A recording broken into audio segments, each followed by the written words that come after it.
ডিফুত কংগ্ৰেছ দলৰ প্ৰতিবাদী ধৰ্ণা অসমৰ মুখ্যমন্ত্ৰী ডক্টৰ হিমন্ত বিশ্ব শৰ্মাৰ ডলামৰা ভ্ৰমণ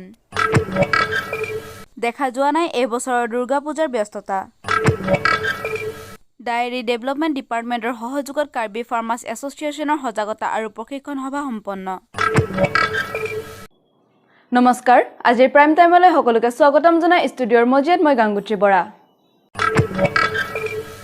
কেন্দ্ৰীয় চৰকাৰৰ বহু বিতৰ্কিত আইন বাতিল কৰাৰ দাবীত বিগত কেইমাহমান ধৰি দিল্লীৰ সমীপত প্ৰতিবাদী কাৰ্যসূচী অব্যাহত ৰখা কৃষকৰ ওপৰেৰে এগৰাকী কেন্দ্ৰীয় মন্ত্ৰীৰ পুত্ৰই গাড়ী চলাই নিয়া ঘটনাৰ ফলত নিহত হোৱা কৃষকসকলৰ পৰিয়ালক সাক্ষাৎ কৰিবলৈ যোৱাৰ সময়ত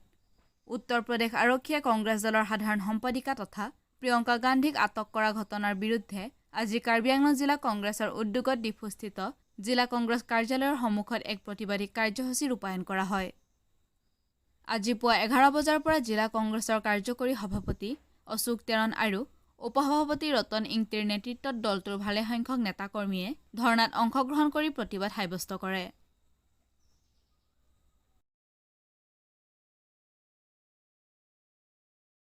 ডিফুৰ পৰা অজিত গগৈৰ প্ৰতিবেদন 365 নিউজ ইণ্ডিয়া স্যাৰ আজি আপনাৰা যে প্ৰতিবাদী কাৰ্যসূচী লৈছে গোটেই ভাৰতবৰ্ষই জানে যে এটা ফাৰ্মাৰ্ছ আন্দোলন হৈ আছে প্ৰটেষ্ট হৈ আছে ফাৰ্মাৰ্ছ বিল এগেইনষ্টত যিটো এইটো হৈছে আমাৰ ফাৰ্মাৰ্ছসকলে যিটো বিচাৰা নাই আৰু সকলো ভাৰতীয় যিটো বুজা মানুহকেইটাই এইটো বিচাৰা নাই কিন্তু বাই ফ'ৰ্চ এইটো অলৰেডি ফাৰ্মাৰ্ছক যে এইটো দিয়া হৈছে এইটো প্ৰটেষ্ট আজি 9-10 মাহৰ পৰা চলি আছে কিন্তু ভেৰি ৰিচেণ্টলি ছানডে দিনা সেইটো ঘটনা হৈছে কি এজন মিনিষ্টাৰৰ ল'ৰাই গাড়ী চলাই যিটো ওপৰত চলাই হত্যা কৰিছে আৰু ইয়াৰ লগত গুলীও মাৰিছে আৰু সেই ঘটনাত লৈ আমাৰ যিটো ইনচাৰ্জ আমাৰ প্ৰিয়ংকা গান্ধী যেতিয়া গৈছে তাত বাধা কৰিছে এৰেষ্ট কৰিছে সেইটো কাৰণে সেই এৰেষ্ট কৰা প্ৰটেষ্টত আজি আমি ইয়াত ধৰ্ণাত বহিছোঁ যে আৰু ফাৰ্মাৰ্ছৰ লগত আমি চলিডাৰিটি দেখাবৰ কাৰণে আমি লগত আছোঁ আজি আৰু এনেকুৱা ঘটনা এইটো হ'ব নালাগে আৰু যি ডিমাণ্ডকেইটা আছে সেইমতে আজি চব ফুলফিল কৰিব লাগে আৰু অহা দিন যাতে যেন ইউ পি চৰকাৰে সেইটো নকৰে লখিমপুৰ যিটো ক্ষেত্ৰত যিটো ঘটনা হৈছে সেইটো সঁচাকৈ কণ্ডেম কৰিবলগীয়া কথা হয় সেইটো কাৰণে ইমিডিয়েট এৰেষ্ট আৰু যিকেইটা ডিমাণ্ড আছে সেইবিলাক ইমিডিয়েট ফুলফিল কৰি এইটো সমাধান চল্ভ কৰিব লাগে আমি 11 বাজিৰ পৰা আছোঁ আমি 1 ঘণ্টা 2 ঘণ্টাৰ কাৰণে আমি ইয়াত আছোঁ যে আমি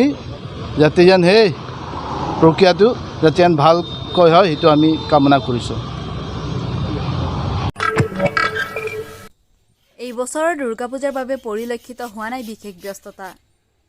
কোভিড মহামাৰীৰ বাবে যোৱা বছৰৰ দৰে এই বছৰো দুৰ্গা পূজাৰ বিশেষ ব্যস্ততা নাই ৰাজ্যৰ মাজত দুৰ্গা পূজাৰ বাবে অসম চৰকাৰে জাৰি কৰিছে নতুন এছঅপি আৰু এই নতুন এছঅপিত সন্নিৱিষ্ট কৰা হৈছে কিছু নতুন নিৰ্দেশাৱলী ৰাজ্যক কোভিডৰ ত্ৰাসৰ পৰা বচাবলৈ চৰকাৰে নিৰ্ধাৰণ কৰিছে এই নতুন এছঅপি আৰু এই নতুন এছঅপি অনুসৰি এইবাৰ পালন কৰিব লাগিব দুৰ্গা পূজা ফলস্বৰূপে যোৱা বছৰৰ দৰে এই বছৰৰ দুৰ্গা পূজাৰ বিশেষ ব্যস্ততা পৰিলক্ষিত হোৱা নাই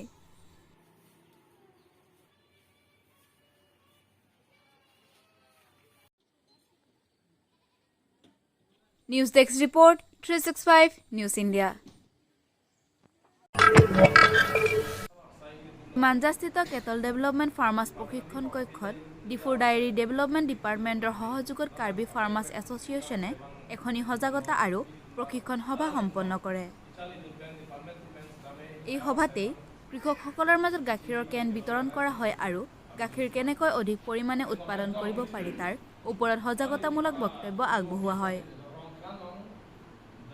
ডায়েৰী ডিপাৰ্টমেণ্টৰ তৰফৰ পৰা উপস্থিত থাকে ডায়েৰী এক্সটেনশ্যন ছাৰ্ভিচ ডিফুৰ assistant director K Sharma dairy extension service ডিফুৰ UDA extension director MM Hasnu ADDO TMSS মাঞ্জাৰ কেচিয়াৰ AK চন্দ্ৰনাথ আৰু কাৰ্বি ফাৰ্মাৰ্ছ এছ'চিয়েশ্যনৰ তৰফৰ পৰা সভাপতি টিংকু ইংতি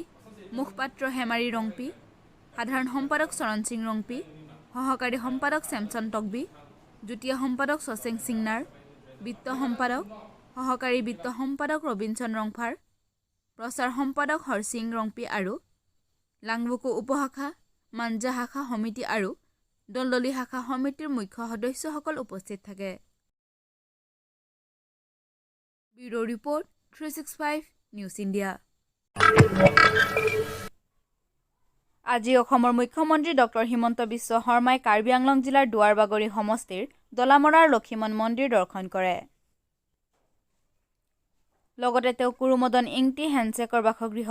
দৱান আকলামৰ বাসগৃহ দৰ্শন কৰি এখন ৰাজহুৱা সভাত মিলিত হয় মুখ্যমন্ত্ৰীৰ সৈতে অসম বিধানসভাৰ উপাধ্যক্ষ ডক্টৰ নুমল মমিন কাৰ্বি আংলং সাহিত্য শাখিত পৰিষদৰ মুখ্য কাৰ্যবাহী সদস্য তুলিৰাম ৰংহাং ৰাষ্ট্ৰীয় স্বয়ংসেৱক সংঘৰ অসম ক্ষেত্ৰৰ সহপ্ৰচাৰক বিশিষ্ট বুজৰ বৰুৱা নলবাৰী সমষ্টিৰ বিধায়ক জয়ন্ত মল্লভ বৰুৱা লক্ষীমন সংঘৰ সভাপতি গান্ধীৰাম টিমুং লক্ষীমন সংঘৰ প্ৰাক্তন সভাপতি বলৰাম ফাংছ আৰু লক্ষীমন সংঘৰ সাধাৰণ সম্পাদক ৰবি সিং হানছে উপস্থিত থাকে মুখ্যমন্ত্ৰী ডক্টৰ হিমন্ত বিশ্ব শৰ্মাই দলামৰাৰ সুন্দৰ পৰিৱেশ দেখি জানিবলৈ দিয়ে যে লক্ষীমন মন্দিৰ সুন্দৰকৈ সাজি উঠিব আৰু দলামৰা এসময়ত পৰ্যটনৰ কেন্দ্ৰবিন্দুলৈ ৰূপান্তৰিত হ'ব লক্ষীমন সংঘৰ সাধাৰণ সম্পাদক ৰবি সিং হানছে ডাঙৰীয়াকে আদি কৰি কাৰ্বি আংলঙত নথকা লোকেও আহি চাব পাৰিব আৰু ইমান ধুনীয়া দলামৰা আমাৰ গুৱাহাটী যোৰহাটৰ মানুহেও দেখা নাই আহি চাই নিজৰ মনটোক শান্তি লাভ কৰিব পাৰিব দলামৰা চাওঁতে চাওঁতে এটা পৰ্যটনৰ কেন্দ্ৰবিন্দুলৈ ৰূপান্তৰিত হ'ব মই বিশ্বাস কৰোঁ আজিকালি কাজিৰঙাত আহিলে মোক মানুহে কয় যে কাজিৰঙাত ৰাতিপুৱা আহিলোঁ জন্তু চালোঁ অলপ হোটেলত জিৰণি ল'লোঁ অহাকালি কি কৰিম তাৰমানে কাজিৰঙাত এদিন যদি যাওঁ এদিনত চেজ হৈ যায় গৰু চালোঁ বাঘু চালোঁ তাৰপিছত কি কৰিম এতিয়া অন্ততঃ ধুনীয়া মন্দিৰটো হৈ গ'লে কাজিৰঙাত অহা মানুহে কাজিৰঙাও চাব লগত দলামৰাও চাব আৰু এটা সুন্দৰ পৰিৱৰ্তন হ'ব এইখিনিকে মই আশা কৰি পুনৰ আমাৰ গুৰু লক্ষণ নীতি হেণ্ডছেকক মোৰ ইয়াৰ পৰাই শ্ৰদ্ধা জনাই আৰু গুৰু মদন নীতি হেণ্ডছেকক মোৰ ইয়াৰ পৰাই সেৱা জনাই মই মোৰ বক্তব্য সামৰণি মাৰিছোঁ ধন্যবাদ জয় হিন্দ বন্দে মাতৰম